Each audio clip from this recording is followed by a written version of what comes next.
All right, guys. This is going to be the last testing because apparently setting up multiple audio sources is not going to work using the same input source. So I'll have to figure out a way to get the shotgun mic to work through Windows if I want to separate these two. But other than that, I'm going to probably have to choose between one or the other. Um, or uh, Yeah, I'm gonna have to choose one. So let's talk about which diet is right for you.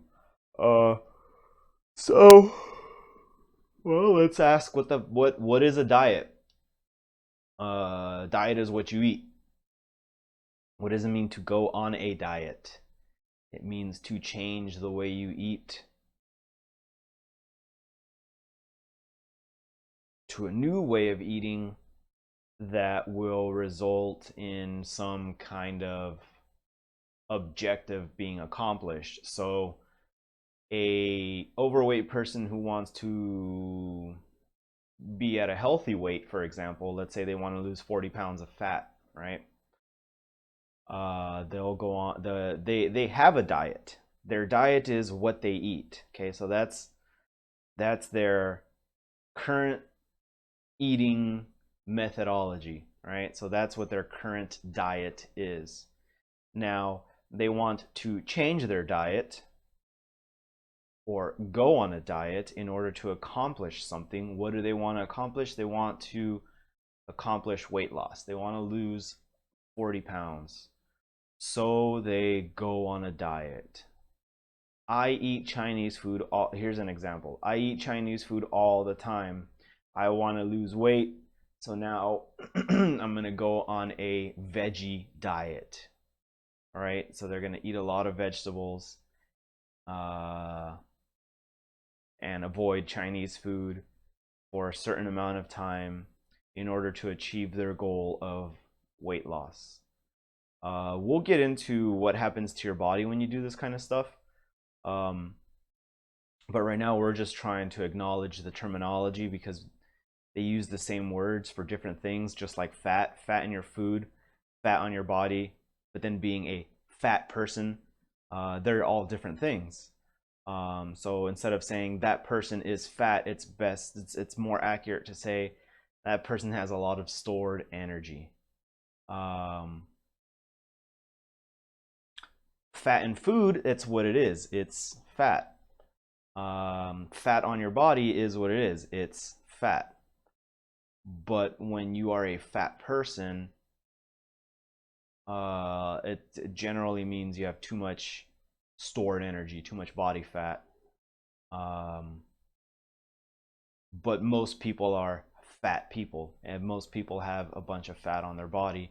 Even lean people have, a couple, 10, 20, 30,000 calories of fat on their body, even at very low body fat levels. Um,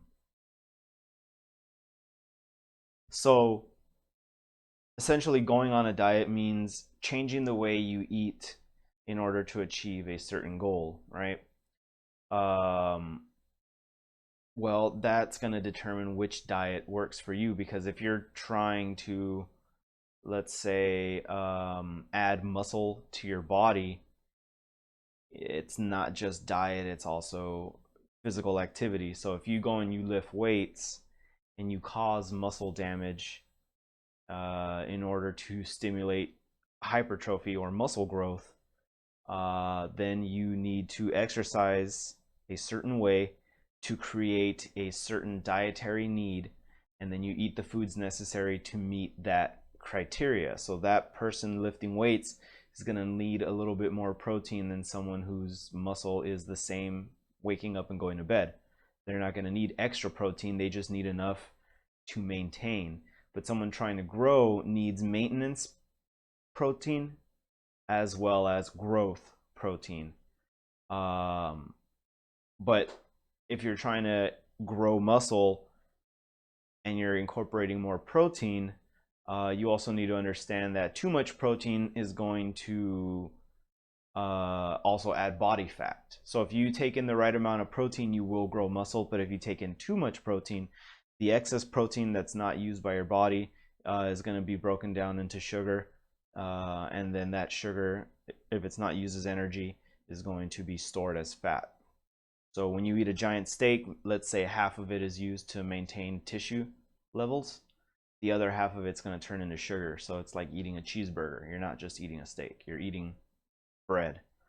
Um, if your goal is to manage blood sugar, then your diet is not going to require a lot of protein. If anything, it's going to require less protein than an average person, so that you just meet the base requirements of protein for tissue maintenance and health. But really what you want to focus on is eating more fat in order to give your body energy that it needs to be alive, to breathe, and cellular, maintenance and organ functions and all that good stuff that requires energy. Um, and if you're trying to be healthy, then your diet is going to consist of foods that are beneficial and supportive to your current needs. So if you're somebody with IBS or stomach issues, you're going to need to eat foods that do not trigger an autoimmune response. You don't want to be eating foods that stress out your system. So if you have a compromised digestive system, you're probably not going to want to eat large, heavy meals. You're going to want to eat probably smaller meals throughout the day, in order to allow your body to digest a small amount at a time, so it doesn't have to put this giant workload in. You're probably going to want to even do intermittent fasting to give your body long breaks between meals to fully process everything you've eaten. So if you're trying to heal, you're going to want to avoid anything that has a negative impact on your body. So if right now dairy gives me gas, then I will stop eating dairy, and I will only eat foods that do not cause any funky reactions. Every time I eat a food that causes a funky reaction, we're going to eliminate it until all funky reactions are gone. So if today I drink dairy and I get gas, then tomorrow I will not drink dairy, but I'll eat what I normally eat. If I still get gas, then it means it probably wasn't the dairy, and I'll have to try to eliminate other things. So when you're on an elimination diet, autoimmune diet, whatever you want to call it, let's call it a healing diet. The stuff that you eat, how you eat it, how often you eat it, is going to be determined by your current condition. But if you're trying to just lose weight and food doesn't affect you in any negative way, then you're just going to focus on macros and nutrients. And if you're trying to gain muscle or something like that, then you're going to want to eat a little bit more protein than normal. And you're going to want to manage your carb intake, because you're most likely depleting glycogen when you're lifting heavy weights. And on the other hand, if you're trying to accomplish some other thing like hormonal balance or getting stronger bones or something like that, then you have to incorporate, you have to take into consideration the different vitamins and minerals that work together to do whatever it is you're trying to do. So if you want stronger bones, you need to understand what goes into building bones. So vitamin D, calcium, magnesium, vitamin C, and I can't remember what else, but those are the building blocks and the energy. So you need some of those to put it together, and you need other ones to hold it together. So those are your those are your materials, right? And then you need energy to put them together. That would be, you would just use fat for that. Fat would provide energy for that function. So if you're somebody who's trying to, let's say, um, heal a broken knuckle, then yeah, you would take in those minerals consistently. Make sure you have a fair amount of them every day. And then you would also want to take stuff that supports inflammation. So omega-3 nuts would be fine because they're pro-inflammatory, but if you have damage, a little bit of extra inflammation would be fine, because when there's inflammation, that's your body essentially trying to heal damage. So if there's damage here, so we've got a broken bone with a fracture, and you've got some damaged tissue surrounding that joint, I'm going to need all those vitamins and minerals for the bone to heal, but I'm also going to need amino acids or proteins, collagen, and cholesterol to shuttle that stuff to the area of damage. Um, Once it's healed, then I can reduce how much of those minerals I take in, but um, once it's completely healed, then just need adequate maintenance level of those vitamins and minerals. Um, and if you reach a point where so then the other thing you'd have to ask yourself is for what diet is right for you, you'd have to ask yourself, um, what are my beliefs? So myself, my beliefs are that well, for one, I don't like fillers, artificial flavors, natural flavors. Um, because from a marketing standpoint, if the natural flavors weren't something creepy, they would use the name of the thing and not just the general term natural flavors. Um, but those are my beliefs. I don't want chemicals. I don't want unnatural things in my foods. I don't want fillers. I don't want gums. I don't want uh, potassium sorbate and sodium benzoate and all these things. I don't want those in my food, right? Um, so everything I eat, the way I buy my groceries and all that stuff, that I have to take that into consideration. So for someone who's, let's say, vegan, they don't believe in eating animals or harming animals to get their food. Um, well, that's their belief system, so they have to eat plants and nuts and stuff like that. And then they have to ask themselves, if they're okay with child slave, child slavery, picking their fruits and vegetables. They have to ask themselves if they're okay with desertification, which most vegans don't even know what that is, but essentially that's the um, depleting of minerals in the soil by over farming to the point that the land becomes useless and nothing can grow there anymore, and essentially turns that lot into a desert.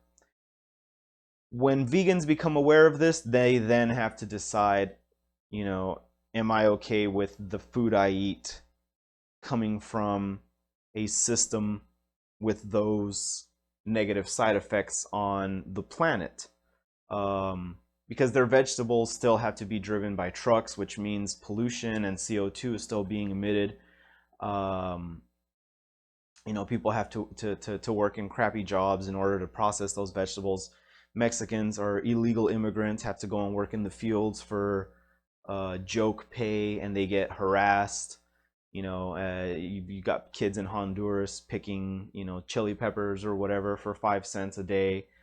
So that's the moral and ethical dilemma those people have to consider. Vegetarians and vegans have to consider where their plants are coming from. Omnivores like myself, I have to worry about where my plants are coming from, and I have to worry about where my dairy and meat are coming from. So I'm trying really hard to only support companies that are making a big effort to demonstrate how much they care. So the eggs I get, they're certified humane, which has way more standards than your just standard Walmart eggs. Same thing with the meat I eat. I like my grass-fed beef that comes from New Zealand. They're a lot nicer to their animals over there. Um, they're not quite as corrupt as we are when it comes to um, trying to get around restrictions and things like that. Um, so yeah, so your ethics, your morals, your beliefs, those play a role in your diet. If you eat honey, you have to understand how honey farms are run, the hives. You learn about uh, colony collapse syndrome and bees dying all over the planet, all that stuff. You have to ask yourself: is it because we're harvesting them all the time, or is it the other stuff that we're doing, like pollution and magnetic, radio frequencies and disrupting their communication systems? Um, So that's, if you eat honey, you have to think about that stuff. If you eat meat, you have to think about how they treat the babies and they separate the mothers and they cut the horns and the way that they slaughter them and they live these very short lives. Um, I don't like that. I wish I could have a farm where I just eat eggs and I milk my cow for cream every day and I've got goats eating grass or whatever. I don't know. I that would be ideal, and a bunch of chickens for my eggs. That would be ideal because I would know that I am taking care of my animals, and then you know, uh, where would I get my red meat from? I don't know. Maybe I would become a hunter and I'd go and hunt deer in a place where they're considered a pest and they're going to murder them anyways. At least I can go out there and kill one in as humane a way as possible and utilize all their organs instead of letting some hunter go out there and kill them and leave their corpse, or whatever. Or they go out there and they kill them and then they just take some of the muscle and they leave all the organs to waste. So that ethical perspective is tricky. And then you have to think about another thing when it comes to your diet is most people, if they're going to go on a diet, they usually have an objective. A lot of these people, their objective is to get healthy. So they want to eat a healthy diet. And you have to ask yourself, what is healthy? Because somebody who's diabetic cannot or should not eat a diet high in carbohydrates and sugar, but somebody with a really well functioning pancreas and they're not insulin resistant and their whole lives they've only eaten small amounts of carbohydrates, they never overdid it. Those people, they can go on a bodybuilder's diet and they'll be okay. But if you try putting a diabetic on a bodybuilder's diet, the traditional bodybuilder's diet, they're gonna have a really hard time. Um, they might get away with it, but the risk is there that they damage their body, that they stress out their pancreas, and all this stuff, all these things you have to think about. So you have to decide what is healthy for me, what is my objective, where do my beliefs affect what I'm trying to do, and then you have to decide where you're going to get your information from. So some people think that Cosmo or Men's Health is a good enough place to get their nutritional information, so they'll read that magazine and make their decisions based on that. Someone like me, what I've done, the way I like to do it is I like to listen to lectures and read articles by the researchers who are in the front lines doing experiments and research and coming to conclusions and then sharing that information. If the people I respect in that field say certain things, I will apply those to the way that I look at my food and my diet.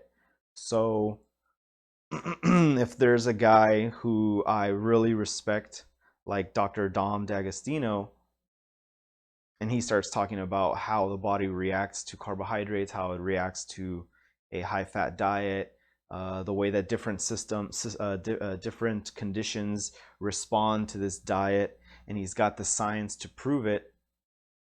I think I'm going to believe him over the 25-year-old guy with a college, with a bachelor's in writing who works at Men's Health. That guy, even if he's a nutritionist, that guy is going to have a very limited understanding of biochemistry, organic chemistry, cellular functionality, mitochondrial health, neurological connections, neurological health. That guy's not going to know any of that stuff. He's just going to know that carrots are good for your eyes, that if you don't have vitamin C, you get scurvy, that complex carbohydrates are better for you than simple carbohydrates, that fat and cholesterol are going to cause heart attacks. That's what that guy knows, because that's what I learned also. That's what every nutritionist I know studies and understands for the most part. That's what I was taught when I took nutritional courses in college and was reading magazines and stuff in my 20s. And that's what the general population is aware of. That's what's saturated the communal information system, whatever you want to call it. So yeah, so you have to think about all that stuff. You have to say, why am I going on a diet? What does the word diet mean to me? What am I currently doing now if I'm not on a diet? Because by my definition, whatever you're eating now, that's your diet. And if you're going to go on a diet, then that means you're going to change what you're currently doing. Or if you already are on a diet, that means that what you're currently doing is not what you normally do. So the word diet is horrible. Ketogenic people like to use the word lifestyle as a ketogenic lifestyle. And that's fine, because the general principle is there. I eat low carb, high fat in an attempt to maintain ketosis in order to achieve those ketogenic objectives, whatever. So myself, I have if you want to give it a title or whatever, I do cyclical ketogenic. So I'm in ketosis as often as possible, but I do make mistakes where I knock myself out because I'm experimenting. And my experiments often result in breaking ketosis. And then when I break ketosis, I become susceptible to negative influences like, well, my ketosis is broken. I might as well have that slice of bread with peanut butter and jelly, right? It's not a lot of carbs, maybe 20 grams of carbs in there. It's not, it's not like I'm eating a chocolate cake or anything, but the temptation is there when I break ketosis. So I have to try really hard not to break ketosis so that I don't justify some bad behavior. When I go to the gym and I work out very hard and I feel like I've depleted my glycogen, my post-workout meal will usually consist of maybe 30 grams of carbohydrates with some caffeine. The reason being that caffeine and carbohydrates post-workout within a 4-hour window have been shown to dramatically increase the effectiveness of glycogen replenishment. So that's the only time I'll allow myself to have really carbohydrates in a meal. If I haven't been working out or if I've already restored glycogen, then I cannot justify eating carbohydrates. So that's mine. I try to maintain ketosis because I'm considered bipolar, which means the way my brain likes to function is like that of an epileptic. So you could think of them as emotional seizures, where the brain just sets off a chain reaction of neural connections that are tied to intense emotions, whether they're elation or depression or anger or whatever. It sets off a chain reaction that becomes difficult to manage and control. So for me, ketosis is a really good way to manage my physiological emotional systems, as well as clarity and things like that. But that's mine. You have other people who stay in ketosis 24/7 and they don't do anything to compromise it. They don't experiment. They don't want to experiment. They are happy staying in ketosis, and that's great.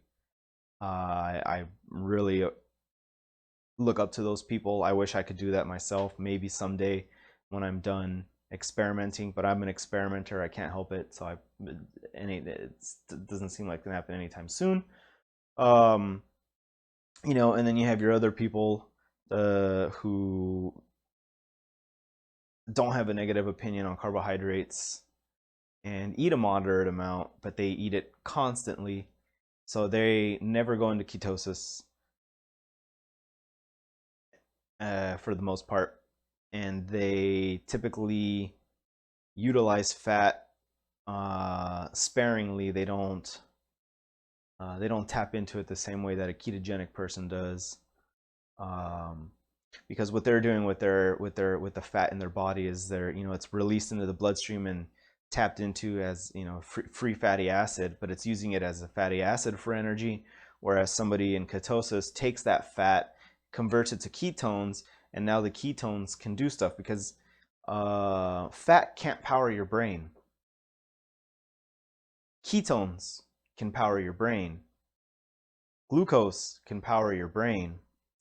So if you're not producing ketones, then that means you are dependent on sugar to power your brain. Um, Ketones can power your heart. Glucose can power your heart. If you're not producing ketones, then you're going to need glucose to power that stuff. When you're running on glucose, then you have to consider glycogen and all that stuff too. So that's my rant on determining which diet is best for you. Is the goals, the current conditions, the objectives, the ethics and beliefs, manageability, um, and just general perspective on it. I don't like saying that I'm on a diet. We all have a diet, but we're not all on diets. So if you are on a diet, it means you're eating in a way that you don't normally eat, something that's not normal for you, right? But what you eat is your diet. So my diet can be labeled as cyclical ketogenic, uh, but I am not on a diet. I'll tell you when I'm on a diet. When I fast. When I fast, that's me on a diet because I don't fast every day. I don't fast all the time.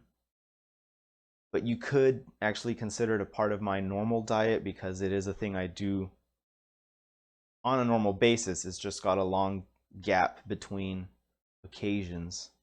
Or if you want to think of when I'm on a diet, would be something like when I eat what I normally eat and something affects my digestion. The next day, I'm gonna go on what I call a simple food diet where I don't eat anything with seasonings or chemicals or anything processed.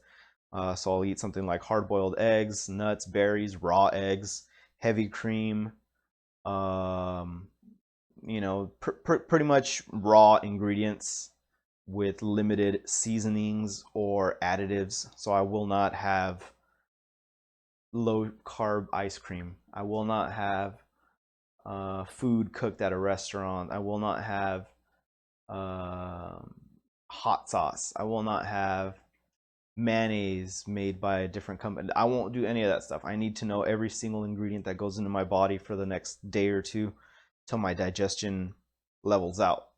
So therefore, I go on what I like to call a digestive restoration diet, which lasts a couple days.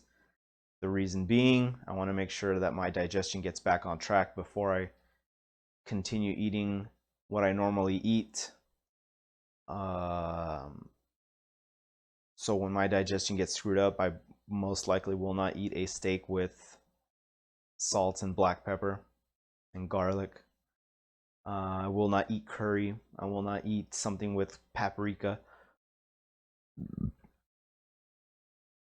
But that's my diet. That's one of the diets that I undertake. If you want to think of another diet, it would be, well, it's not a diet. It's what people would consider a cheat meal or whatever you want to call it. There's a guy, John Kiefer. It's called carb night. Carb night's a really interesting concept. So essentially, once in a while for myself, um, I will have a day where I do not eat a lot of fat or protein, and I have a lot of carbs within a 6 hour window towards the end of the day. So in the morning, I might just have a coffee and nothing in it. My body will be burning fat and doing stuff. And then once I'm getting ready to eat my cheat meals for the night, for the day, I would go to the gym and I would work out hard. So what that'll do is it'll deplete my glycogen. I'll be using fat for energy. I'll have ketones in my body.